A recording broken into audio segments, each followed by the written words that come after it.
A very important component to fertility treatments is actually what patients can be doing on their own, more patient-directed and self-empowered interventions that have been shown and proven to actually help improve reproductive health and fertility treatment outcomes. So I feel like there's very little focus on this because sometimes we get that tunnel vision, and it's very much focused on assisted reproductive technology and medication.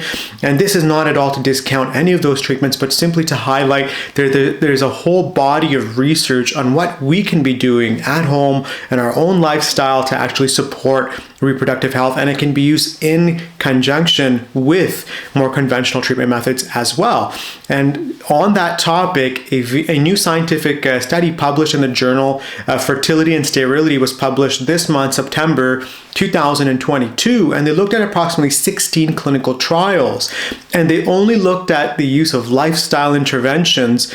And what they found was that introducing these treatments for patients that were preparing for a fertility treatment actually increased natural ovulation rates. They saw an increase in clinical pregnancy rate. So that's where you get pregnant, you have a positive blood test, you get to the first ultrasound, and there's a heartbeat, and they can see a healthy pregnancy. And it also was associated with increased live birth rate. So how many patients went on to have a live birth? Now, this is very significant. We're just talking about lifestyle interventions, and we saw all three of those parameters improve for patients that were struggling to conceive. Now, it's kind of hard to determine, what is the best lifestyle intervention for patients that are trying to conceive. And there's a large, I would say, array of what's considered beneficial for patients. So this can depend a lot on, what's the underlying diagnosis. Do you have endometriosis, PCOS? We're looking at more anti-inflammatory diets or diets that have better glycemic control.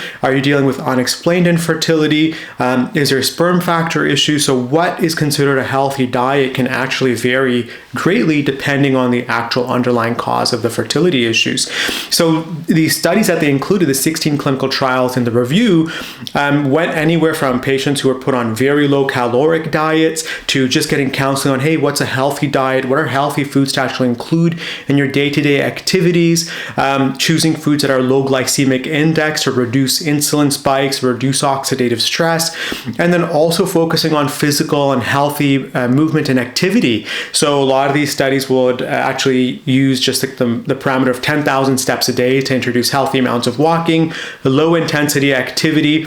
And something very interesting that this study found was that if you just did a dietary intervention alone, there wasn't any beneficial effect on reproductive outcomes. If you did just physical activity alone, there wasn't any beneficial effect on reproductive outcomes. So when we combined the two, that's when we saw that the clinical pregnancy rate, the natural ovulation rates, and the live birth rate seemed to go up.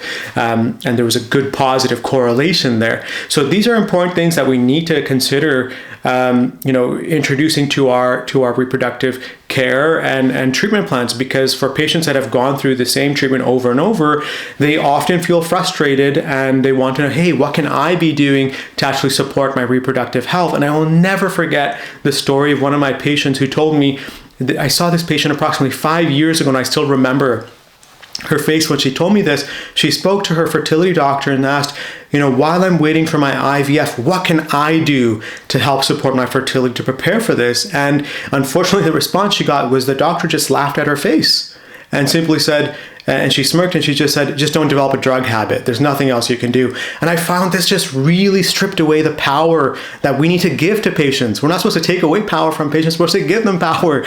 We're supposed to put them in the driving seat of their own healthcare. And that's why I love sharing these videos for our audience here, because I want to spread the message on healthcare is so much more than just going to a doctor's consult. It's so much more than that. And it involves a lot of educational, evidence-based information on what we can be doing in our day-to-day lives to really improve our outcomes. And when it comes to lifestyle interventions for these reproductive treatments, we're not talking about, permanent changes. We're not saying, hey, for the next 10 years, only eat veggies and this and that. It's very short-term. And I always remind my patients, these are short-term interventions for long-term goals, because once you have a healthy pregnancy, we've achieved that reproductive goal that we set out from the first place. And I think when we look at also the investment that goes into fertility treatments in terms of time, emotional investment, mental health, and then finances as well, it's kind of a no-brainer to me that we need to be looking at all